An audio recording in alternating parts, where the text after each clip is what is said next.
Hello there, World of Tankers. Welcome to the channel. Hopefully all of you are doing well out there. I'm, of course, your host, Tanks Blitz, and in today's video, we're going to be talking about the Foch 155, the Tier 10 French tank destroyer. Now, this is a vehicle that is kind of the jack of all trades for tank destroyers, in my opinion. It's got super strong frontal armor. The sides, yeah, they're weak, and the rear, don't get me started on how weak that is, but the frontal armor alone is very, very strong. It's got good damage per minute, sitting at 3,256. Not only does it have good DPM, it's got a semi-accurate gun. It's got very high penetration, and as well, it's extremely mobile, having one of the best power-to-weight ratios in the game, with a 50km/h top speed. So overall, it's a very, very solid tank, and it's able to do a lot of things that other Tier 10 tank destroyers can't, especially lightly armored ones like the Grill, the 4005, and then you move on to slow tank destroyers like the Jagdpanzer and the Badger, or even the E3. This tank can reposition, it can do a lot of things that slower vehicles can't.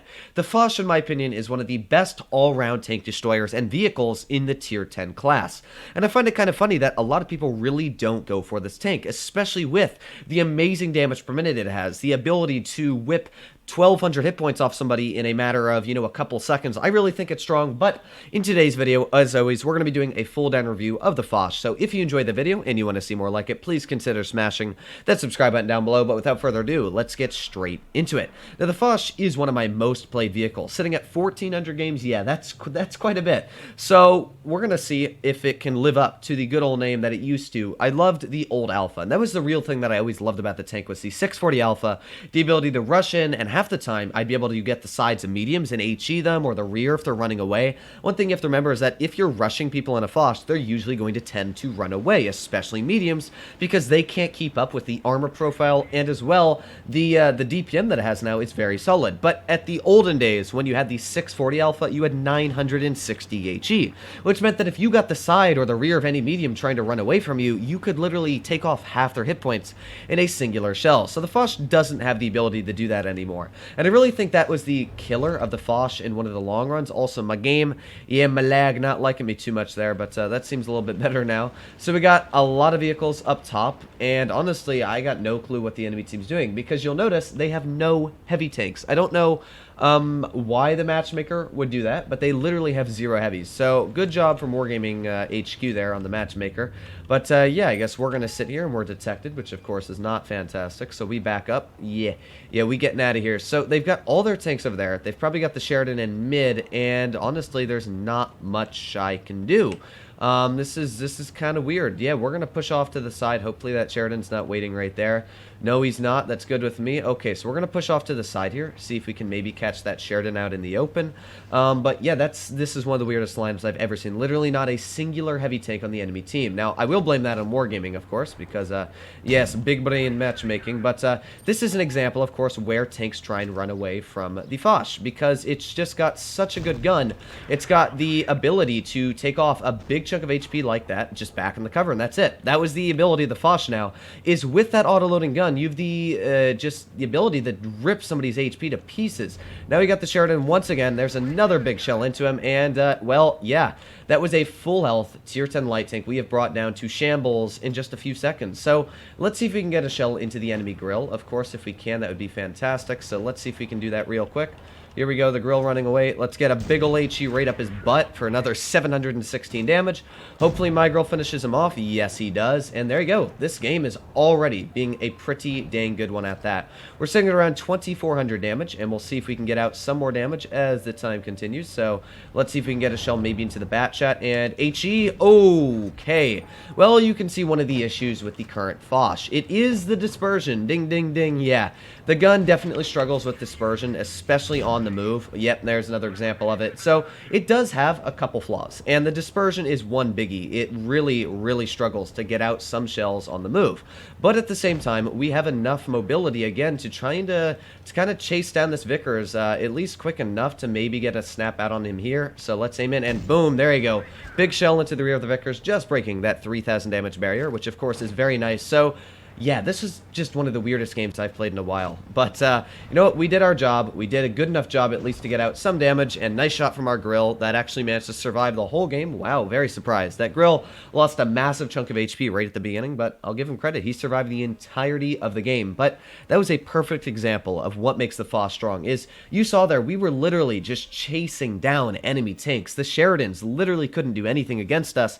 Not only can a Sheridan not pen me with the standard shells literally anywhere on the front, but as well, you don't want to deal with a tank that's got more DPM, the same alpha as you. It's kind of just a losing battle. So that was why the Foch was so strong in the first game. But of course, we weren't really up against any heavies, which is also where the Foch can excel very, very strong. So of course, let's load in the one more game. Let's see if we can keep up that goodness, or if we've all ran out of it, and it's not going to be such a great game. Now, that first battle was kind of weird. As we saw, there were literally no heavy tanks, which is extremely odd for the matchmaker, but I guess that makes sense. If you'll notice, the light tanks and the medium tanks being used in Blitz lately, even the tank destroyers outweighs the heavies by a massive number. And you can look at my team and notice that we've got 1, 2, 3 medium tanks. I kind of count the Sheridan as a medium. We have 1 heavy on our team, and that's it. We've got 3 tank destroyers, and I don't understand that. Literally 40% of our team is made up by vehicles that I can't engage, and it's kind of weird. I personally feel that there should be a max of 2 tank destroyers at tier 10 on either team in Blitz, because that would make sense. You don't want to deal with tank destroyers all the time when you're running you know, tank destroyers on your own, because they hurt quite a bit. So let's see what we can do here. Let's see if we can help out our team, and we'll do the best we can. So we've got E100 and a Mark 6. Now, the E100 is an easy vehicle to bully, especially with the Foch. It's slow, so that means we've got plenty of time to aim in on it. We can, you know, work our time with our shells, and that's the real issue with the Foch, is people that are out in the open, you know, it's hard to hit them, especially when they're far away and moving, where the E100, if he's out in the open, you know, he's a much slower target. I'm not super worried. Now, we got the Mark 6 exposing his big old lower plate there, who we got 1 big shell into, and we can back up. There goes the Chieftain getting 2 shots right into his vehicle, losing a big majority of his HP. And with that, I'm actually going to reload our clip, and we're going to push up with this IS-7. Now there, in fact, is the Jagdpanzer. Kind of funny how the moment I decide to push is when the Jagdpanzer gets spotted, but it doesn't look like we're actually detected right now, because that Jagdpanzer, yeah, he actually pushed in a weird spot. So because we didn't get detected, that's actually very nice for us. That means that I can hold at least a decent position quite well. We got the Jagdpanzer off to the side. We've got the Mark 6 pushing up. Okay, I realized why my teammate got shot now and why he's so low on HP. The 183 was in that bush.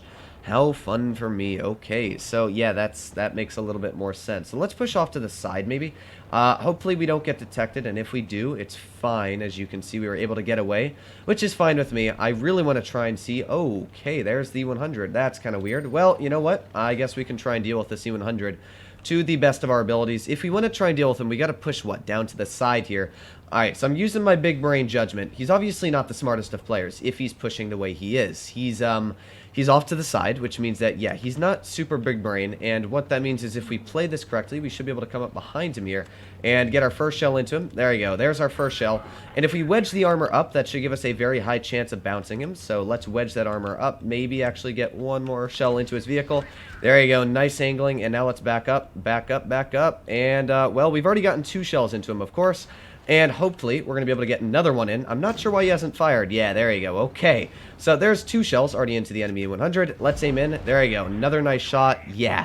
This is where the Foch's gun, once again, is just able to expel such large amounts of damage, is because of that crazy DPM it has. You can see we brought what was a full healthy 100 down to shambles in just a couple seconds. And we do have the Jagdpanzer off to the side, who's probably going to try and finish us off, which I'll give him credit. He got 1 nice shell, at least trying to get a nice shell into us, but we're trying to back up now and take out this E100, which is exactly what we're going to try and do. So if we back up correctly here, we got that nice shell into the E100. We did an okay job. Now we got the Jagdpanzer aiming in on our vehicle. Oh, bouncing me again, hitting the cupola. Very troll spot on the Foch, actually. And, well, you can see that, yeah, I've actually done a very, very solid job of trying to survive what is not super fun battles. So let's keep backing up here. If we back up correctly and then we turn our vehicle, come on, yes! Don't you love the Foch? So we not only were able to take out a full health E100 single-handedly, but as well then move on to the Jagdpanzer E100 and do a good job at getting some more shells into his vehicle. And I don't know if we're going to win this game. Our team did not do the best. you know, we're going to see if our team's going to be able to hold here, do a good job. Ooh, nice miss from the grill. But really, we did a good job. We supported our team, which is what we needed to. We literally took out 2 full health vehicles. And what I find weird is that our team still was not able to deal with these guys. So, yeah, kind of weird there. But we'll see if our STB can get a nice shot off. There you go. Come on, other STB. Maybe not. But, yeah, it looks like this is going to be a quite easy victory.